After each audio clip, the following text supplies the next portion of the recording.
public services hindi po namimili ng pagseserbisyohan. Whether walang sapatos na suot dyan or nakasuot ng mataas na sapatos.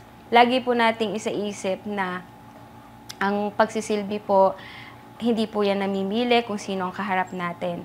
Kung ano po ang pangangailangan nila at kaya naman po nating ibigay, ibigay po natin sa kanila nang walang pag-aalinlangan po. Ako po si Jean Catherine R. Rodriguez, kasalukuyang Election Officer 4 ng Manila 2nd District po. Sabihin ko na pong medyo mataas po ang pangarap ng batang ito ever since. So at the age of 7 or 8, nangarap na po siyang maging abogado na hindi po na alam kung paano po niya gagawin yung bagay na yun dahil nga po sa sitwasyon ng buhay. Pero sabi nga po, hanggat pinangahawakan mo yung pangarap mo, dadalhin at dadalhin ka doon ng Panginoon. Ang prelo ko po is Bachelor in Secondary Education, major in English po. Tapos po, ayun na po, law proper po after po nung prelo ko. Pero hindi po yung dire-diretso dahil nga po, also I am a breadwinner po sa amin. So, I also send my siblings to college. Kaya po medyo nagkaroon po ng paghinto, pero doon pa rin po ako dinala ng tadhana at ng Panginoon po sa atin pong pangarap na maging abogado. Simula po ako sa Commission on Election noong 2006 as plantilla casual. Meron pong friend ako na nag-refer po sa akin. After passing the licensure examination for teachers po, sinabihan niya po ako na may vacancy po sa COMELEC NCR.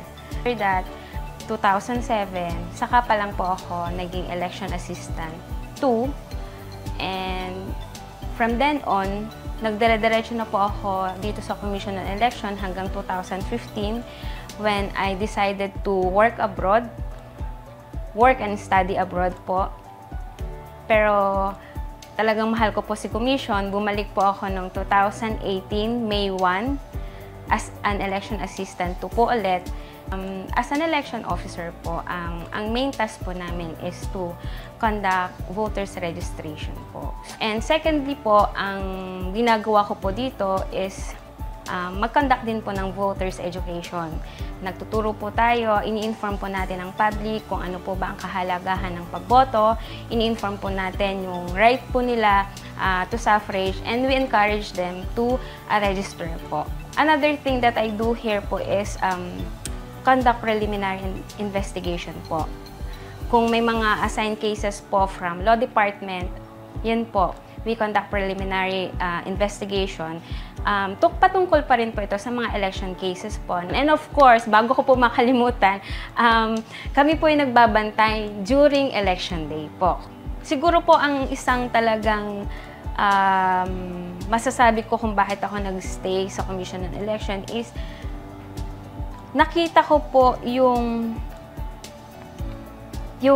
pangangailangan ng isang government agency sa mga taong tulad namin na may tapang nahaharap sa mga reklamo ng mga tao sa paligid. Napamahal na po sa akin ang komisyon talaga. I also came from a poor family, so from then on po talagang nangarap ako na magkaroon po ng pantay-pantay na pagtrato sa bawat Pilipino po. Kumbaga, pupunta ka sa isang opisina, sa amin po dito sa komisyon, hindi namin sisinuhin kung sino ka. Yung mga naririnig po natin na may special treatment, we do not do here po. Siyempre, pinakikisamahan po natin, pero lahat po, ibibigay natin yung best na service na kailangan nila. Atin pong mga aspiring candidates po, isa puso po natin kung ano po yung tatakbuhin natin na posisyon.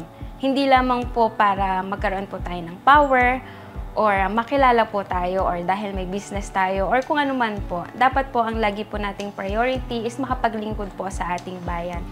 Ako po si Attorney Jean Catherine R. Rodriguez, Election Officer 4 ng Manila City 2nd District ng National Capital Region, ang inyong public servant.